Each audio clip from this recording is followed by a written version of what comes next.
Live from Denver, this is Fox 31 News at 7. Good morning. I'm meteorologist Jessica Lavelle. It's going to be a great day ahead on the Front Range. High temperatures hitting the upper 60s and low 70s. I'll let you know when a cool down arrives in Colorado's most accurate forecast. Looking forward to it, Justin. A big relief overnight for people forced to evacuate because of the Saddle Ridge fire as crews work day and night to put out hot spots. And it's a perfect day to take your dog to the park. It's Sunday, but dog lovers could be looking for a new favorite spot as one of the most popular off-leash dog parks in the area is going to close down for the next couple days. We're going to tell you all about the big plans for this dog lover staple. Hello and welcome. Good morning to Fox 31 Morning News Weekend Edition. I'm Alex Rose. And I'm Jessica Lavelle. Alex, we've been talking about warm, mild weather. And we're going to settle, I love it. We're going to settle into that pattern for the next several days, whether you're golfing, going to the Broncos game, whatever it may be. It's going to look perfect. Right? That's right. I love using that word because today really is perfect. Now, temperatures outside this morning in the 30s, so a little on the chilly side.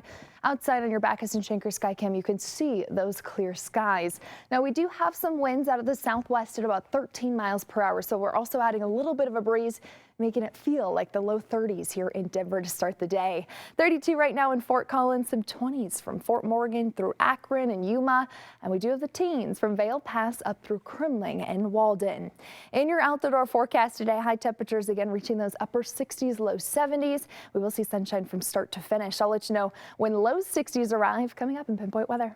Looking forward to it, Jess. Thanks. And after days of mandatory evacuations, thousands in the San Fernando Valley of those residents finally get back a night of rest in their own homes. Mother Nature really helped the fire crews get the upper hand as evacuation orders were lifted for the Saddle Ridge fire. Fox reporter Carlos Salcido has more from the community. We're still processing it. It's just crazy how fast it went through. For Kim Sutherland, the nightmare is over. Her Porter Ranch home still standing, but the flames took out her patio deck. We were really thankful that it didn't go all the way to the house. The deck was just right along here all the way across. The wind-driven fire strong enough to topple their metal fence. On Beaufort Avenue, a handful of homes sustained significant damage. In all, 31 structures either damaged or destroyed by the Saddle Ridge fire. It's sad. It's really sad because some people have lost their house or have damage in their backyard. So, that's scary. Thousands of affected residents were allowed to return to their property today. The fire started Thursday night in Sylmar, then quickly exploded in size, affecting the Granada Hills and Porter Ranch communities. The Santa Ana winds carrying those embers and making things difficult for fire crews. Embers kept falling all over the place. Yeah, and then we saw our neighbor's palm tree burning. Firefighters able to make significant progress to stop the spread of the flames.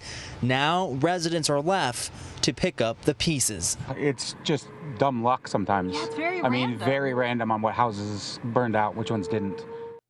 Incredible devastation over there. And at least one Colorado Fire Department is in California helping battle those fires. West Metro Fire sent out this picture last night showing 4 crew members who are headed west. They say the first destination is the Los Angeles area. The Middleman fire near Rifle has now burned a little more than 1,000 acres. Heads up, firefighters say smoke may be visible on I-70 between Silt and Glenwood Springs. They also say Wednesday's wet and cold weather helped them out pretty significantly.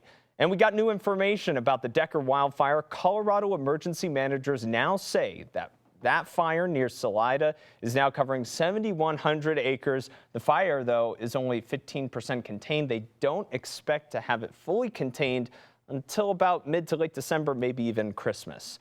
And a heads up for dog owners this Sunday morning, the off-leash dog park at Cherry Creek State Park, which is estimated to draw in more than 1 million visitors a year. My wife and I love this place. We take our dog there all the time. It's going to be closing for a couple of days. Fox 31's Lisa D'Souza joins us live to explain why. Lisa.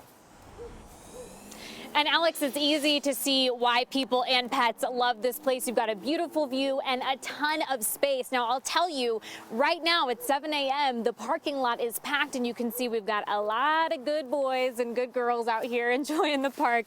Again, this park is closing tomorrow through Thursday, and the reason why is because so many people and pets, of course, come out here that they want to make sure the Parks Department is able to do maintenance without getting in anybody's way, and of course, ensuring the safety of everybody as well. So what they'll be doing is they're going to be expanding their entrances and exits, as well as this kind of bullpen area. They're going to be making it bigger to eliminate any congestion while dogs are coming and going.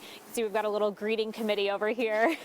They'll also be doing some erosion work and doing some seeding here to make sure that the grass is looking good too. So again, closing down for a few days. It's estimated that more than 200 dogs and pets come out here every hour. So this will certainly affect a lot of people. And of course, we'll be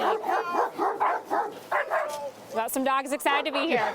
Of course, we'll be staying on top of this for you too. But yeah, definitely something that people want to know about. We can expect some exciting changes next time the park opens on Friday. We are live at Cherry Creek State Park. Lisa D'Souza, Fox 31. See, Lisa, that's why you need the bigger bullpen, is because sometimes you get those doggy traffic jams, and that doesn't always work out in a tight space. Eliminate the doggy drama, yes. There you go. Thanks, Lisa. A man is dead after he was hit by a van in Fort Collins last night.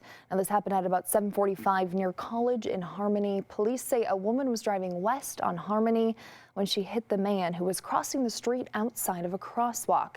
He was taken to the hospital where he died. He hasn't yet been identified. Now, police do not believe speed or alcohol were factors in the crash. And hundreds of people gathered near Boulder's main library Saturday to remember Indigenous Peoples Day. It's the second year for the event that continues today, bringing awareness to a very important issue. Boulder is well known for all of its beauty.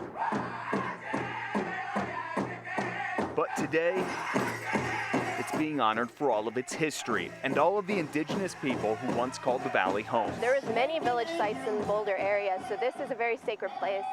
And what better a place to have a powwow? Accolade Brown helped organize this powwow where dancers from different Native American tribes compete in front of a crowd and share their heritage. Culture makes you who you are. This is the second year Boulder has celebrated Indigenous Peoples Day. We're still here. We're your friends, we're your neighbors, some of us are your teachers. This year, this dance that Accolade is a part of is for all the Native American women who can't be here. Just before the dance, this mural in Boulder's Dairy Arts District was dedicated for missing and murdered Indigenous women who, according to the Justice Department, have murder rates at 10 times the national average. This is where the day really hits home for Accolade, who can't help but remember her childhood friend who was kidnapped and beaten. She died in the ambulance after they found her in a parking lot about 100 miles away from home.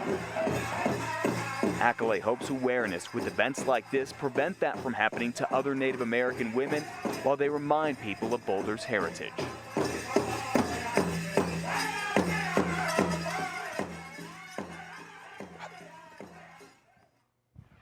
I'm meteorologist Jessica LaBelle. You can see the clear skies there in that shot, and that's what we're seeing out there this morning. Going to be another calm weather day here on the Front Range.